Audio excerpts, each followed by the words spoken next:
biased opinion.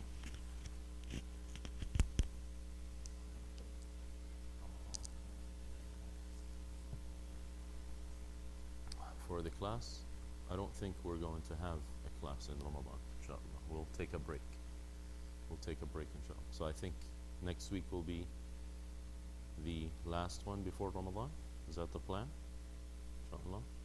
Okay. So thank you for reminding us about that.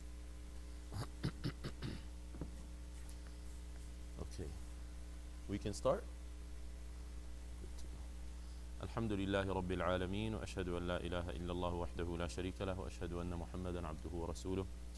All praises due to Allah, the one true God, the Lord of everything in existence. We testify that He's the only one deserving of worship, and we testify that Muhammad is a servant and His messenger. اللهم صل على محمد وعلى آل محمد كما صليت على إبراهيم وعلى آل إبراهيم إنك حميد مجيد. اللهم بارك على محمد وعلى آل محمد كما باركت على إبراهيم وعلى آل إبراهيم إنك حميد مجيد. We begin by asking Allah to bless the Messenger Muhammad, to honor and compliment him, and to shower him with protection and grace, along with his family and his righteous followers, as he did with Ibrahim, his family and righteous followers in the past. Allahumma allimna ma yanfa'una wanfa'na bima 'allamtana wa zidna ilma. We ask you, Allah, to teach us what benefits us and to allow us to benefit from the things that we learn and to increase us in knowledge. Allahumma zidna ilma. Allahumma a'inna ala dhikrika wa shukrika wa husni ibadatik. We ask you, Allah, to help us to remember you and to mention you at all times, to be grateful to you for all your blessings and to worship you in the best of ways. So we have another session of the prophetic stories, illustrations of life, where we're covering specific events from the life of the Messenger and trying to extract lessons and morals so we can apply them in our daily lives. And over the last few weeks, we've been speaking about things related to the masjid, the mosque, the community center, considering people's conditions, considering people's circumstances. Now, we spoke about a Muslim man, and that's a representation of a big category of people who are workers. They labor during the day. And how the religious leadership, specifically the imam, should be considerate of the people's state and the people's conditions. Today we're going to speak about a non-Muslim person, because society is not only made out of Muslims, especially the prophetic society. There was multiple groups of people in that location, and we find ourselves in a similar situation as well. Now, Medina was the city where the Muslims lived, and it had pagan Arabs, it had a Jewish community, and it also had people that would come and frequent it during their caravan travels. So it was a resting station. Now, this particular event is that there was a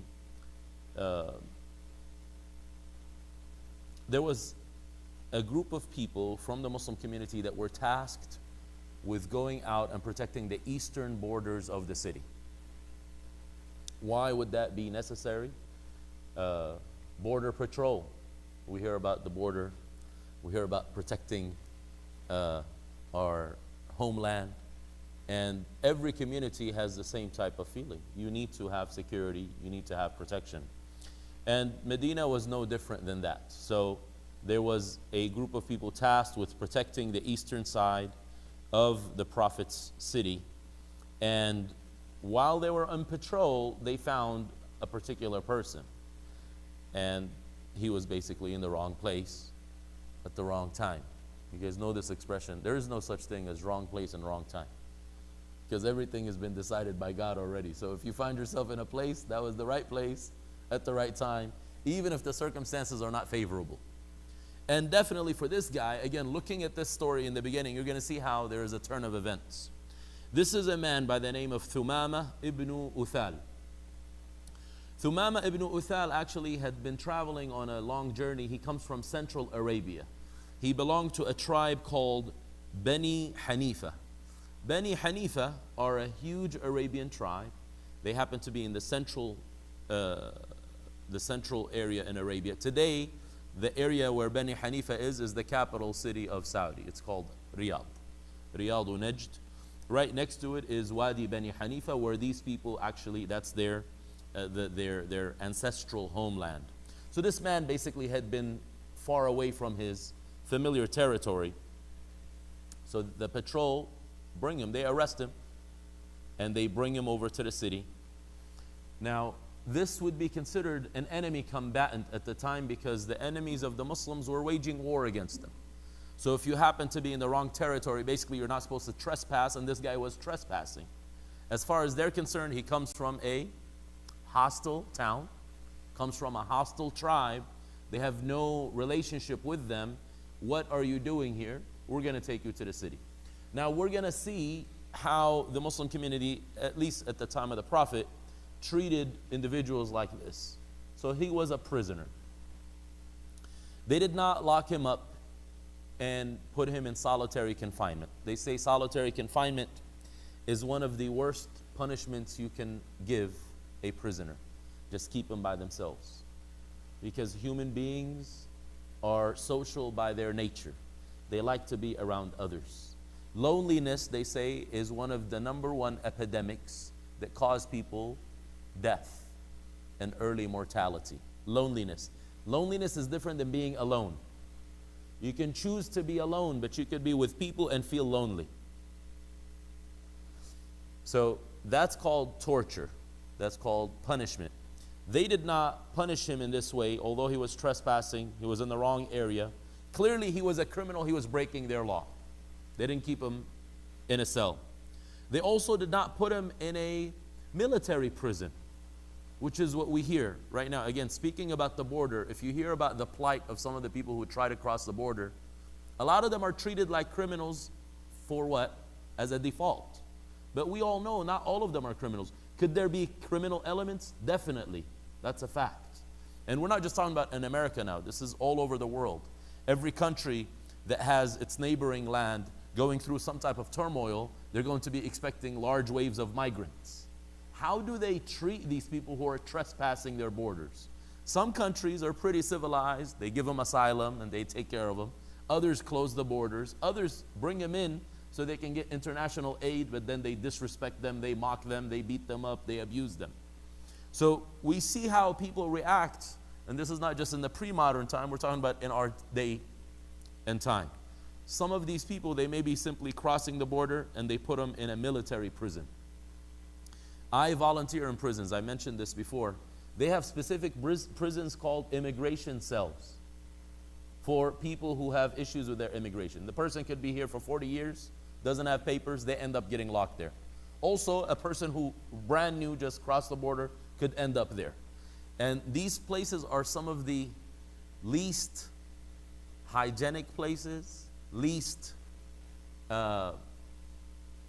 protected places. There aren't many civil liberties in them, and many of them are actually contracted to private institutions. And this is a huge industry in America, unfortunately, at this time. This man was brought to the Prophet's masjid, again, the community center, the headquarters of the Muslims, and he was tied down to one of the pillars of the masjid. The masjid of the Prophet had pillars, and those pillars were made out of palm trees, whatever material they had at that time. So he was tied to one of those pillars. And the point behind this, there was an objective. First of all, the Muslims didn't really have prisons. This is a foreign concept to Islam. Second of all, there was a reason for him to be treated this way. He's a nobleman. He was a leader and a chief of that particular tribe. So the Prophet's design and designation was that he would see and he would witness and he would experience the daily life and the daily rituals of the Messenger of God and the believing community. This was an objective behind bringing him in. Last time we kind of spoke briefly about how the mosque sometimes, at the time of the Prophet, would host these homeless people, the migrants. Again, it revolves around that, and I like to use these words that are hot today. Many times people don't understand the concept of muhajirin and ansar. So I want you to utilize common words today that people would relate to. Use refugees and sponsors. Refugees who leave their homes. They may come from rich families. They may have businesses, but when they run for their lives, they're refugees. And then a refugee in a country needs a sponsor that would take care of them, and they get paired with them. They kind of put their name down for them. They help them out legally. They translate for them. This was the relationship that was in the city of Medina between the Meccan refugees and the Medinan sponsors. This is like a new political take onto these terminologies that we hold very dear. Allah mentions al-Muhajirin wal-Ansar in the Quran. These are sacred words, but they have a powerful meaning, especially if we can bring it home to things that we are experiencing. The Messenger sallallahu alaihi wasallam comes to this man and he tells him, "Ma indaka ya Thumama." What is it that you have? Basically, what is the matter with you? Short question, straight to the point. Now, this was not intended to be disrespectful. So this is key. So maybe the way I am expressing it may show that. But this is why these disclaimers are important. It says it was far away from any type of disrespect, any type of threat, any type of warning, any type of putting someone down, any type of being condescending. Thumama should have expected that the Prophet himself would bring him a proposal. So this is like the flip side.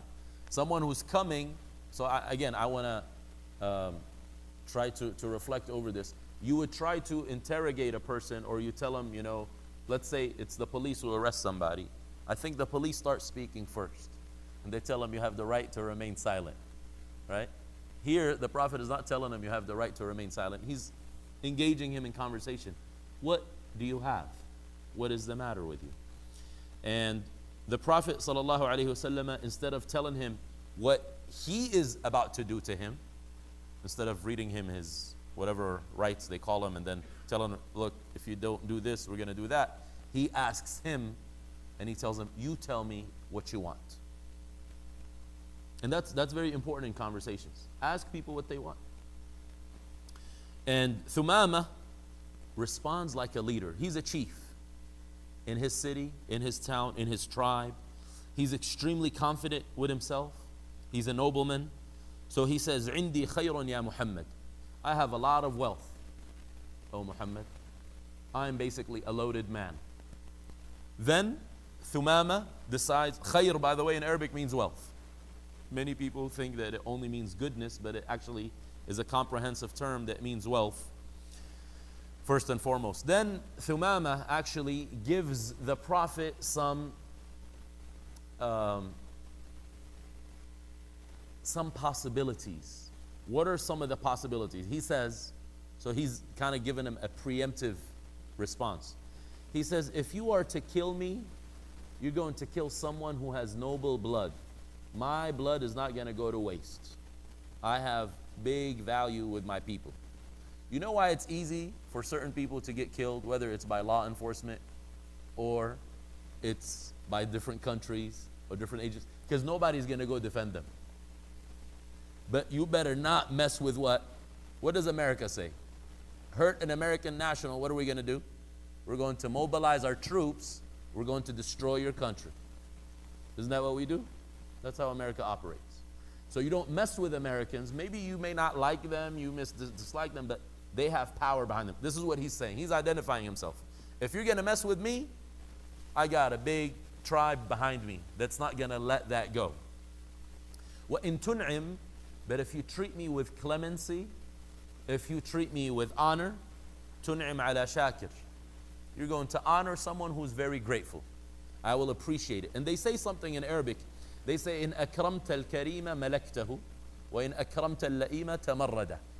So the Arabs say something. They say, if you are to honor a person of honor, you will gain them for a lifetime. They'll never forget that.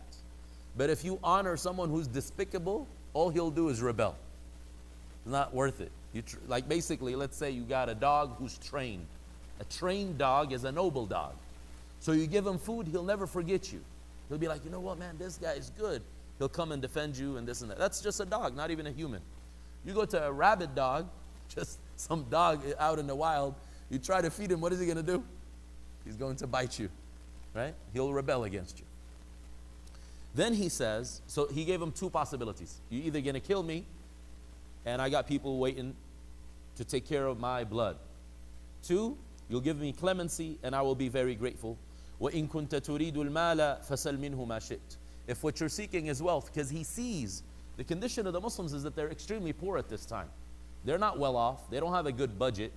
That's why some of their refugees are staying in the mosque. Ahlul Sufa are living there because of what? Poverty. If they had enough money to house them in an apartment, nobody would worry about that. But the community was so poor that some of the migrants were basically a burden over the country, over the community, and they had to stay in the masjid. If you want wealth, ask of it whatever you desire. The response of the Prophet ﷺ was to simply leave him alone. And he didn't take any of his options. So he gave him multiple choices, and the Prophet left him as that. And the point behind that is to leave him to wonder about the different options. Again, very, very strategic. You don't have to give answers. Somebody may come to you, give you this whole rap about something that's going on, and that's not actually their problem. Yesterday, I had a non-Muslim come visit me on campus. And he came and started asking some philosophical questions. You know, the philosophy of Islam, and what does this say, and the history, and this and that. I said, look, man, the prophets came with very simple words. Let me tell you the simple message that they had. Anyway, by the end of the meeting, he stayed for about an hour. He was crying. What we found out is the fact that he's not really looking into religion at this time. He's just in so much pain, and he has a lot of suffering that's happening in his life, and he just wants to speak to someone that he feels safe with. He has so much guilt that he's carrying that he's going to philosophize things and come up with his own religion, not because of philosophy and religion, but because of the pain that he's carrying. So the Prophet strategically here did not respond. He just let him be. He's not ready to listen yet. Just let him be. Many people think, especially men, they want to find solutions.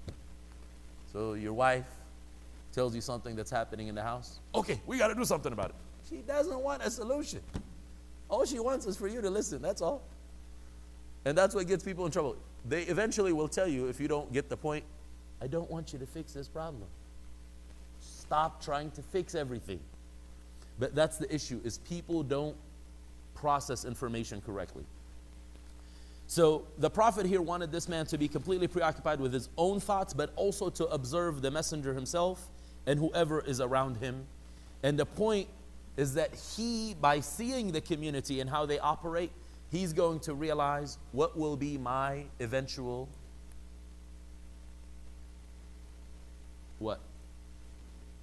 destination, possibly way out. But what is the outcome? What is the outcome of this whole episode? This is a guy that wasn't planning on getting locked up, right? He just got locked up, picked up by Border Patrol. He was at the wrong time, wrong place, and he got picked up. So the Prophet is telling him without even saying it. So this is in Arabic, they call this lisanu al-hal, not lisanu al-maqal. Lisanu al-maqal is what you verbalize. I tell you X, Y, and Z. But sometimes my behavior tells you X, Y, and Z. I don't even need to say anything. So the Prophet is allowing him time to come to an understanding of what the outcome will be. Now, very important, although he's a prisoner, he had trespassed, meaning he is at fault here. This is not like someone who's completely innocent. He was tied to his pillar, but he never was mistreated. He was not abused. His honor, dignity, and integrity was not questioned. His food would be carried to him from the Prophet's houses. So that's right next door. So basically like that door, the Prophet's house is right there. When we look at the masjid, that's exactly how it looks. The homes are on that side. So the door opens and they bring the food over to this prisoner. And the point here was that the Prophet is telling him, I am feeding you from the same food that I eat. That's something important, by the way. A lot of times in different cultures, people want to treat their guests well. But the best thing you can offer your guest, if you really feel comfortable with your guest, you offer them what you have. You don't go out of your way. And because they realize your condition, but you're also telling them this is more intimate. I'm not calling in and ordering food from outside. You're going to eat what we eat. So that's basically the case here. So the Prophet is sharing from his food and his drink, considering the Prophet didn't have much food and drink in Medina. Because again, we spoke about the state of poverty that they were living in. A whole day had passed. Thumama is still tied to the pillar. he's witnessing the Prophet's treatment with his beautiful character and his beautiful ethics, and how the Prophet lived with his community. So this is something extremely important, and we don't really get to see that. The Prophet himself, now we already know he is the Imam. He is the leader. Imam means a leader. He's the leader of the community, but he's living just like any random person, just like any commoner. Meaning, he didn't look any different than them. He didn't dress differently.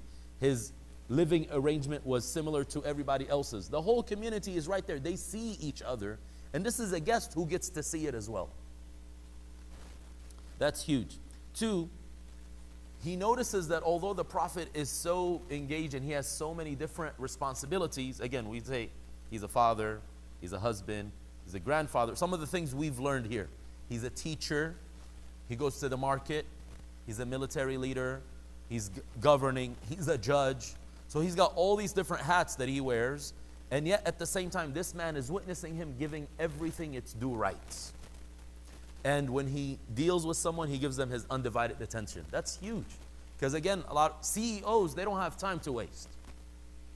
So a lot of CEOs don't even talk to their subordinates. They're like, look, I'm meeting with the ones that are right below me. I don't deal with the regular worker in the company. But the most successful companies is where you see a CEO talking to the janitor and having a personal conversation.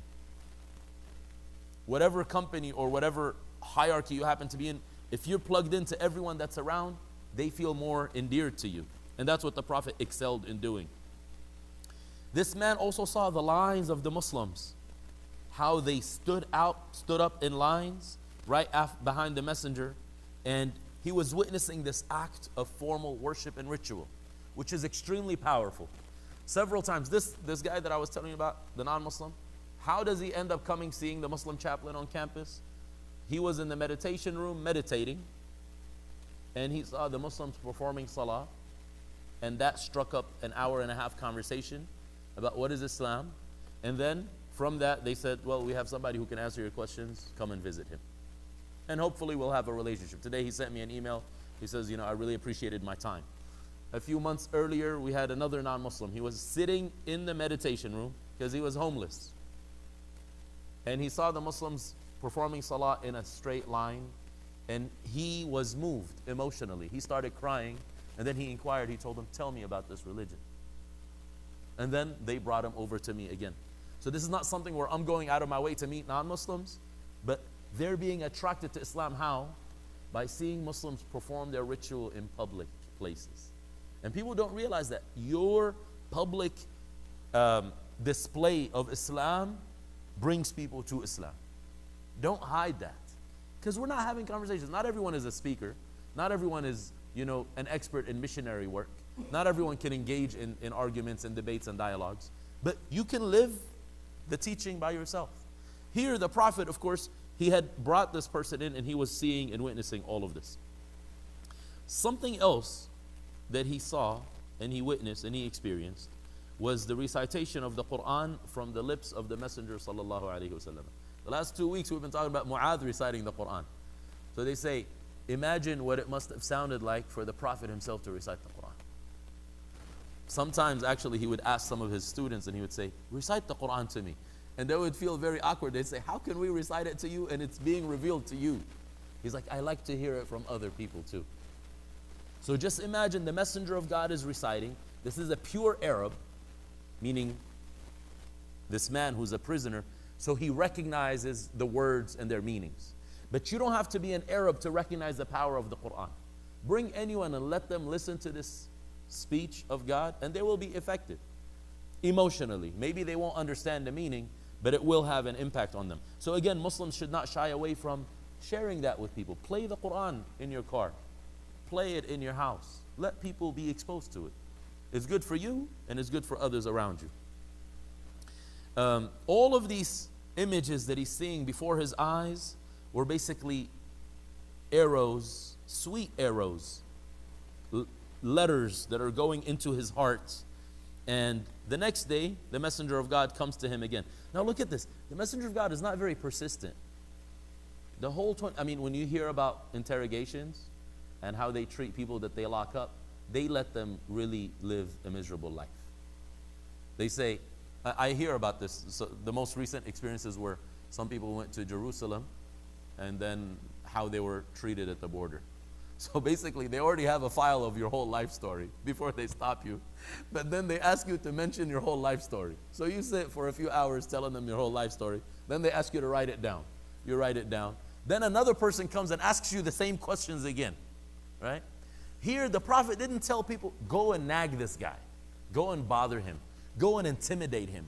Go and make him feel miserable. He's our guest. That's what was said in practice. We're just going to let him see what we're doing. We're not going to change anything. We don't know that the Prophet ever made an announcement and he says, guys, we got guests coming today. Let's clean up our act. Isn't that what we have to do here when we have an open house? Of course we do. It's like the troublemakers. Brother, can you please don't show up? Please, we don't need trouble today. We got a bunch of guests. When the people from college came a few weeks ago, I think you guys did it in a way where it was conspicuous. It was a time where there was no salah, right? Because we're going to have 200 guests. We just want them to come in peace. But how about you invite a big delegation on Friday? The Prophet had trained his community where people knew, look, if this is a guest, you honor the guest. You give them their space. This is important, by the way, because here, let's say we have somebody who comes in wandering into our building. Everyone and their mother is going to give them a lesson. We don't wait to see who is the assigned individual to usher people in. We have an office manager for a reason. We have brothers who have more expertise in dealing with non-Muslims. They know every single person is going to come, hey, how can I help you? Can't help them, just leave them alone. That's the best way to help. Just get out the way. So the Prophet comes to him the next day and he says again, مَا عِنْدَكَ يَا ثُمَامَ, what is it that you have? Thumama, the second time around, does not give the same answer. He keeps it short and he says, مَا قُلْتُ لَكَ, whatever I told you already. إِن تُنْعِمْ تُنْعِمْ عَلَى شَاكِرٍ, if you honor, if you treat me with honor, you're treating someone who is very grateful. And he didn't say the other options this time around. So remember, the first time he was tense. What did he start with? If you kill me, got my tribe behind me. But this time he just says, if you treat me good, you're treating someone who's honorable and someone who will be grateful. It says, he felt comfortable when he noticed that the Prophet did not feel a sense of revenge when dealing with him. The Prophet could have made a lesson out of this guy. How dare you cross our border? Don't you know that we're in a state of war with the rest of the world? He could have done all types of things and it would have been rationalized. Homeland security. When something happens to your country, all the laws go, they have a state of emergency. They no longer deal with international law. But the Prophet here told him that in his words and in his actions, that I'm not interested in revenge. I'm not going to physically abuse you. I'm not going to take your money. Those are the two options that he had the first day.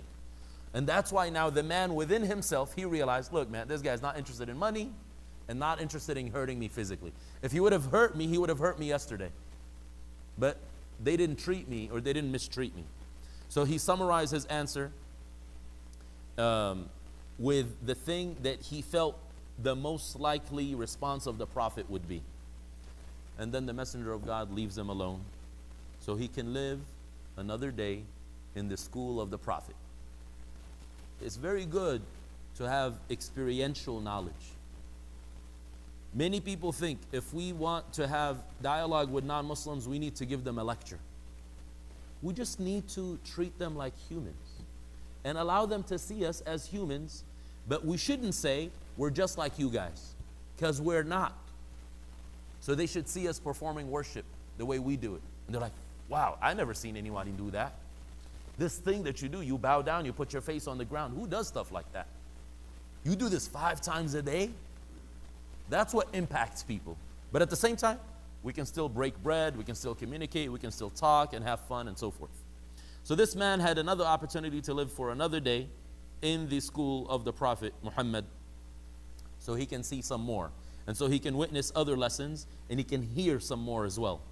Third day comes about and the Prophet sallallahu alaihi wasallam comes again and he asks The same exact question. ما عندك يا ثمامة. What is it that you have, O Thumama? Thumama says, I have what I said to you before. And he stops it right there. He didn't even give the option of, if you treat me well, I'll be grateful. And the point behind that was, so here he's dealing with the Prophet's generosity. He's basically telling him, I don't have any requests right now. I'm just going to let you handle this situation. So then the messenger of God says, release Thumama. Release Thumama. Meaning, he could have done that from day one. But that was the arrogance of this chief, that he felt he's in charge and he's in control. Let me tell you what I want. A, B, C. This is like, I went to a dealership a few days ago, so I have a new experience to share. So my brother is with me. I don't know how to do this stuff, but he tells me you basically have to like bargain with them and bring them down and tell them this and tell them that. But he has like a discount that he came with. He's like, look, I know exactly what your invoice is, so we're starting from here. We're starting from how much it cost you. How much money do you want to make basically out of it? But the thing is, in the end of the day, they're the ones who have to sell you. So you have to wait for their mercy, kind of. You're at their mercy. The Prophet here is just allowing him to express himself. He expresses himself the first day, the second day. The third day, now the guy gets it. And he's like, you know what? I'll just let you handle your business. You decide. And the Prophet says, just let him go. And sure enough, they release him.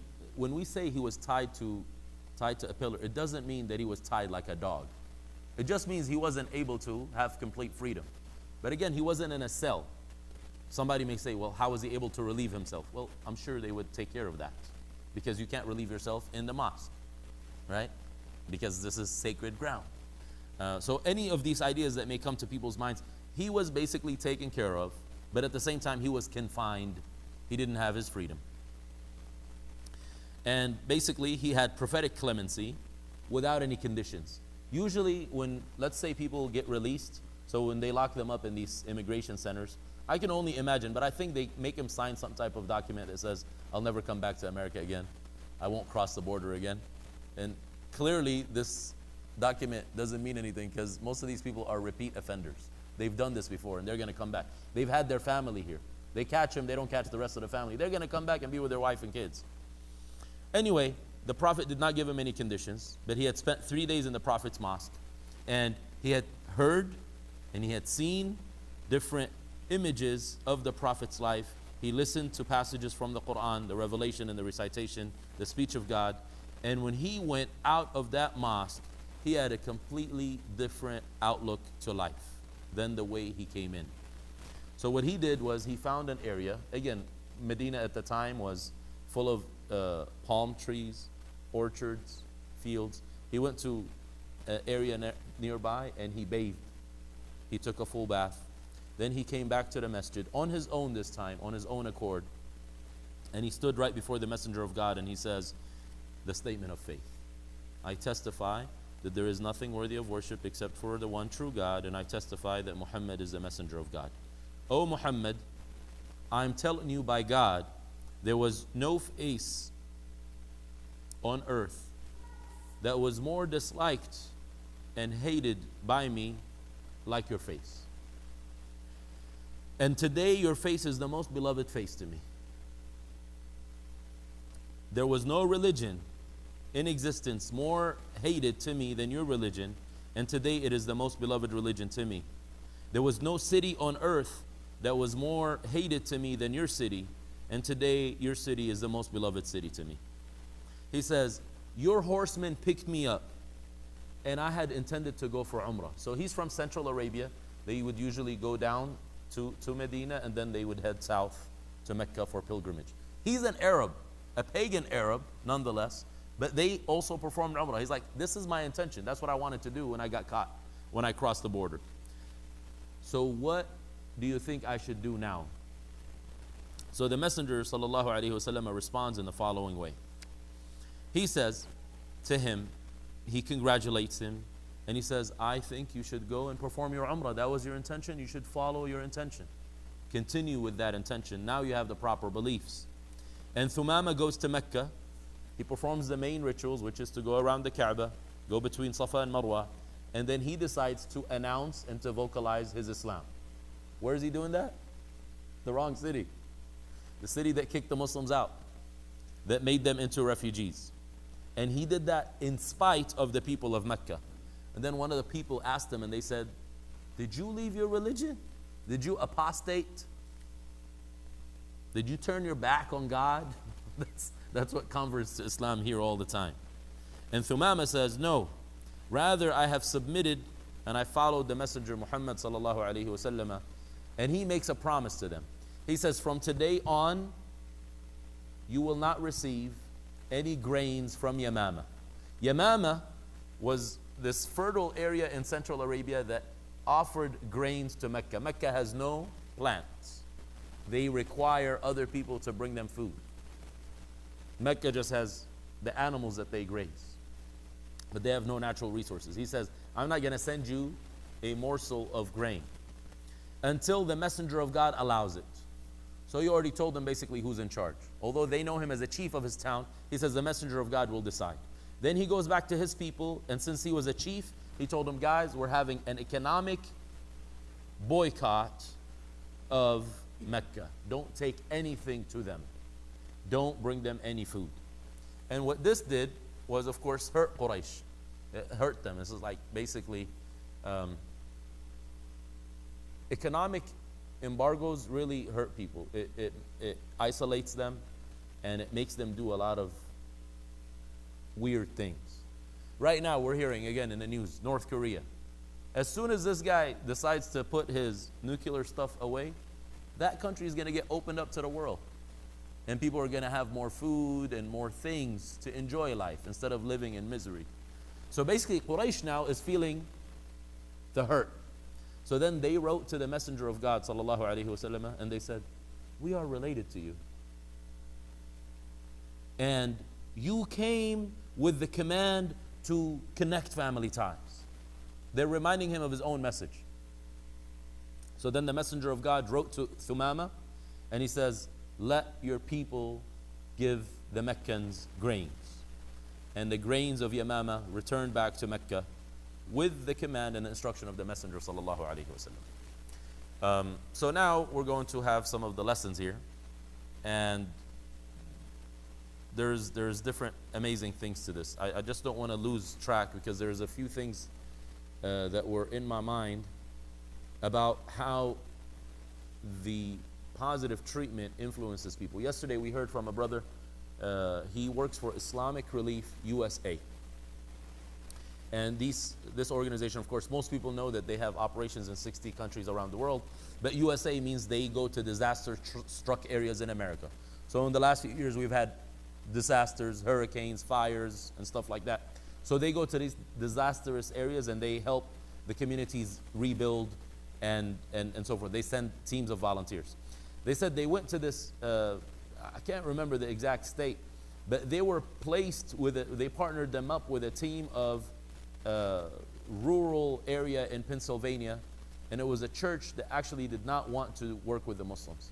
But they were there for about a week working with each other, and then this old man from the church, he went and tells the pastor of the church that was hosting the program, and he says, you know, I can't believe I had this negative impression of the Muslims, and I lived my life basically thinking that these people are devils, but they're helping rebuild the homes of our brethren. And these people that we're helping are Christian people. They're not even Muslim people. So basically he breaks down and he starts crying. Another organization or another brother mentioned another thing that we have in Southern California, where some of the masajid, when the fires were going last summer, some of the masajid were registered as evacuation centers. May Allah reward whoever did that. And basically the particular area they were talking about, Yorba Linda, they had some non-Muslim protesters several years ago against a charity organization and a charity event.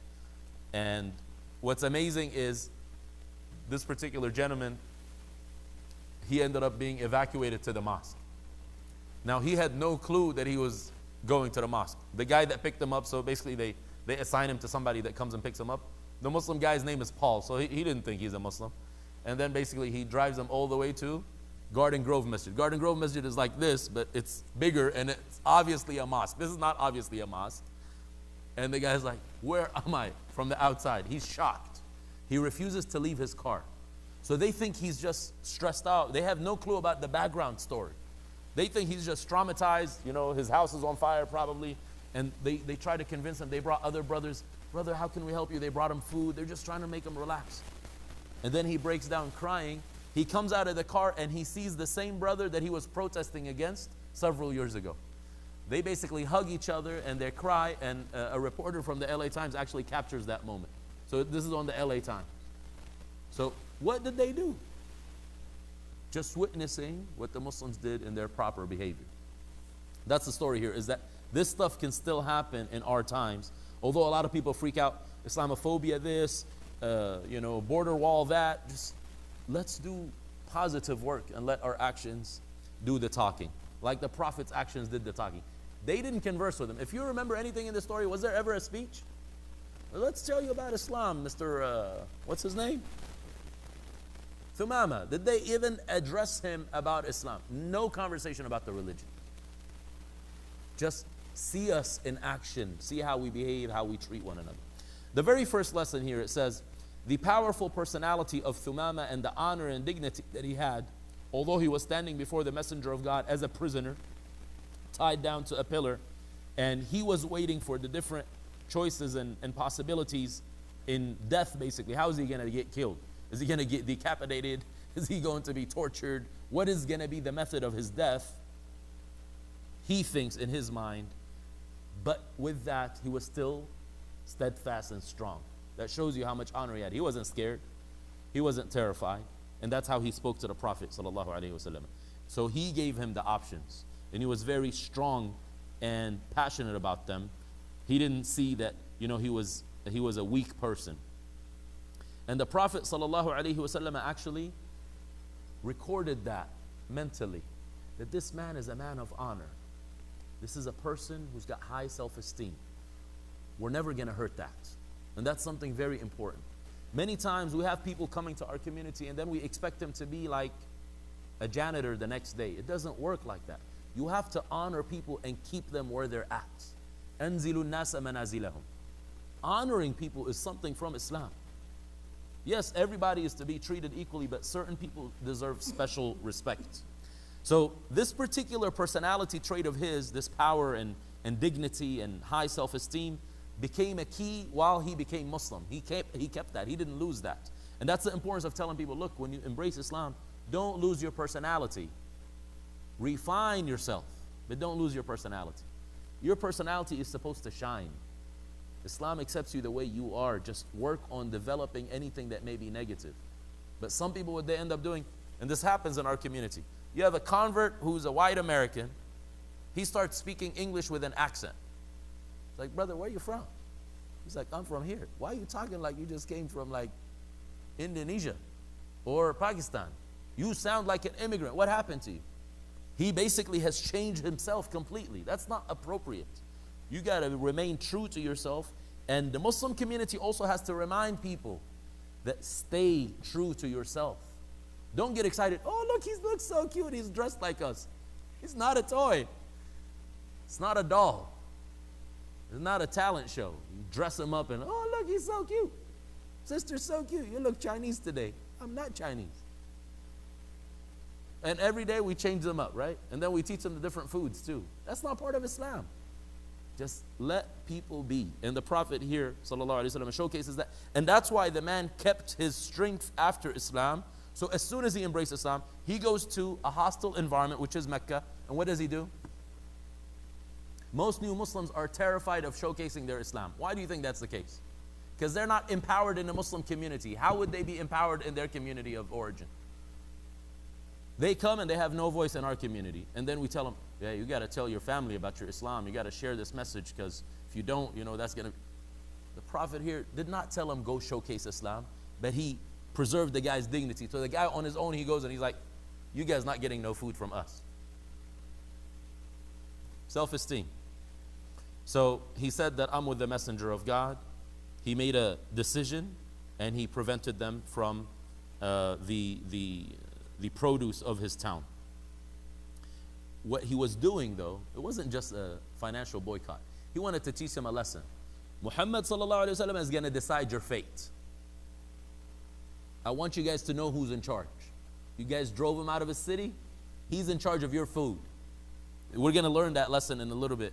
So the Prophet sallallahu alaihi wasallam empowered people, preserved their dignity and honor for them. He allowed them to excel in their special personality traits. And that's why these personality traits come back and support the community of Islam once these people embrace Islam. Number two, when Thumama became Muslim, he was completely satisfied and he was completely convinced. Although the Prophet ﷺ did not really invite him to Islam. We said he didn't give him a lecture and he didn't tell him, if you embrace Islam, I'll let you go. He didn't bargain with him. There was none of that. However, it was Thumama's complete conviction that Islam is the truth, which happened by seeing the daily schedule of the Muslim community. And I'm going to do a plug-in here. I have a program called The Prophetic Day. I think it's about 15 hours on video on IOK Media. Check it out. See how the Prophet spent his 24 hours.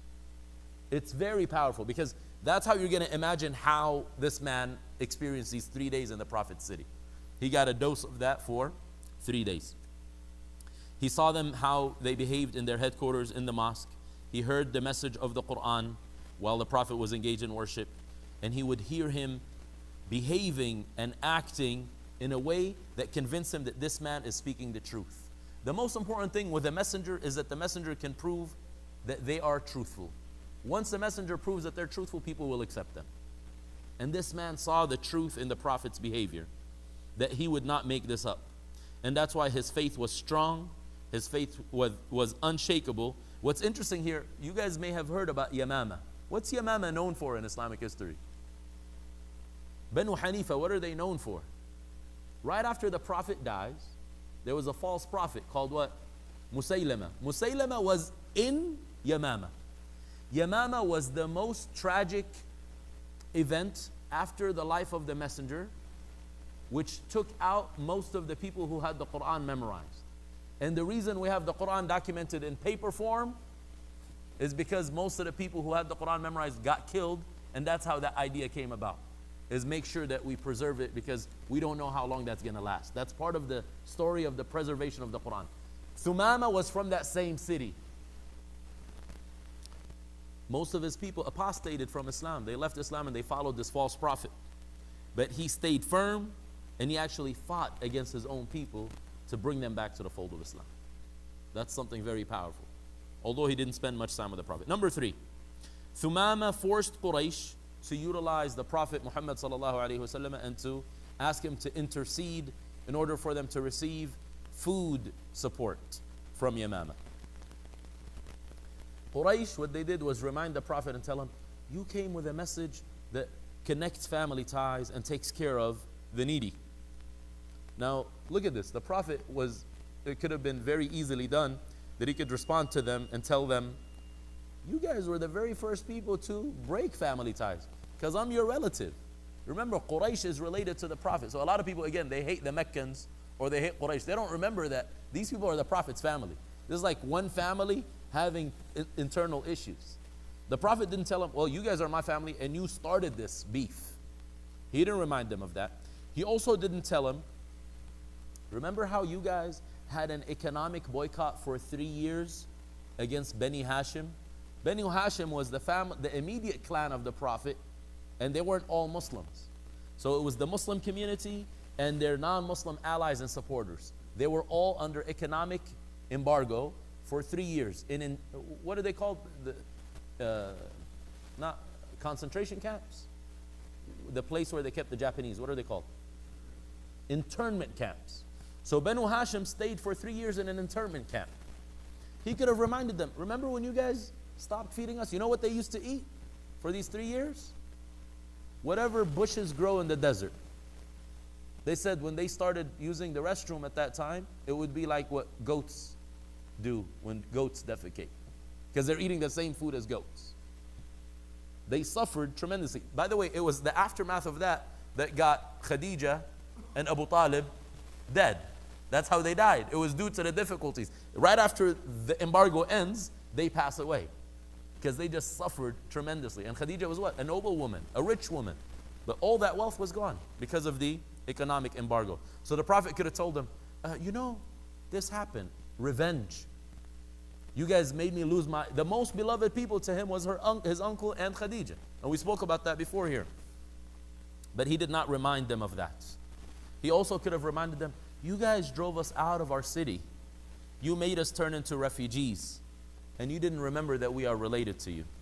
How are you asking me about keeping family ties now? But the Prophet didn't do any of that. And all he did was tell Thumama, please bring back the food to Mecca. That's called prophetic character. That's the reason why we study this man. You know, this is not just, you know, love your enemy type of thing. This is way beyond that. This is actions, not just words. Because some people say love your enemy, but they call you enemy. How can you like, the word doesn't make sense. If you think somebody's your enemy, that means you're in a war. But the Prophet never said that. His behavior, however, challenged that status quo.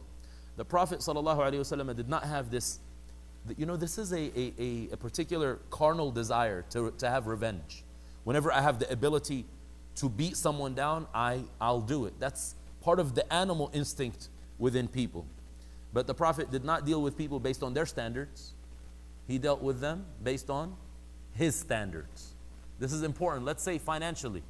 Somebody may say, well, you know, I have the opportunity to cheat the bank and to cheat this financial institution because this is how they operate. They all cheat. Let me cheat. That's not prophetic. The Prophet says, I'll still do the right thing. And this is why the Prophet, his goal, his target was bringing people closer to the religion of God and not turning them away. And this particular behavior of the Prophet is going to affect the hearts of the people of Mecca. Why do you think the people of Mecca eventually became Muslim? Because they're like, this guy is not after our wealth. This guy had the opportunity to kill us and he let us free. He had the opportunity to have this financial embargo and he still gave us food. All these things affect people. They're like, we're taking notes here. Not everybody's going to be a staunch enemy. Although it didn't affect all of them, but affected some of them. And this is going to allow them to embrace the faith eventually. So that's the story of Thumama. May Allah be pleased with Thumama. Although we don't really know much about him, but this particular story is definitely powerful. And the key here, the takeaway message is, if we have guests coming to the house, they're not prisoners. But I'm just saying, like the worst possibility is for you to have a prisoner. And we don't have that opportunity. If people come over, what are they going to see in our behavior as a community? Who can they talk to if they have questions? What have we done to prepare ourselves? That's a very important question.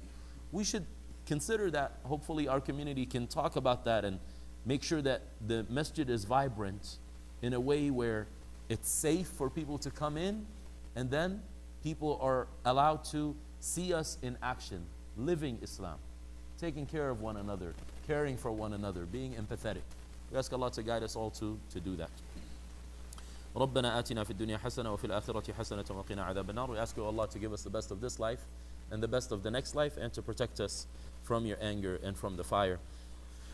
رَبَّنَا أعنا على ذكرك وشكرك وحسن عبادتك. We ask you, Allah, to help us to remember you and to mention you at all times, to be grateful to you for all your blessings and to worship you in the best of ways. We ask you, Allah, to make our masajid, our mosques, and our community centers places where people find guidance and find safety and find comfort and find love and find support that they're seeking, whether they happen to be from our community or outside of our community. We ask you to allow us to live and model the behavior of the Messenger Muhammad, so whenever we interact with people, they see us prophet-like. They see us the way you want us to be, and hopefully we can help them in whatever condition they are in. We ask you, Allah, to guide our hearts, to help us to fix our mistakes, and to own up to any faults that we have, and to seek your forgiveness. رَبَّنَا ظَلَمْنَا أَنفُسَنَا وَإِن لَمْ تَغْفِرْ لَنَا وَتَرْحَمْنَا لَنَكُونَنَّ مِنَ الْخَاسِرِينَ. Our Lord and Master, we've wronged ourselves. We confess to you and to no one else. If you don't forgive us and have mercy on us, we'll be amongst the losers. Allahumma salli ala Muhammadin wa ala alihi wa sallam. We ask you to bless the Messenger Muhammad bless his family and his righteous followers until the last day, and to shower them with protection and grace. سبحانك اللهم وبحمدك أشهد أن لا إله إلا أنت أستغفرك وأتوب إليك. Allah is far above any imperfection. We praise him, we testify that he's the only one deserving of worship. We seek his forgiveness and we repent to him. Assalamu alaikum wa rahmatullahi wa barakatuh.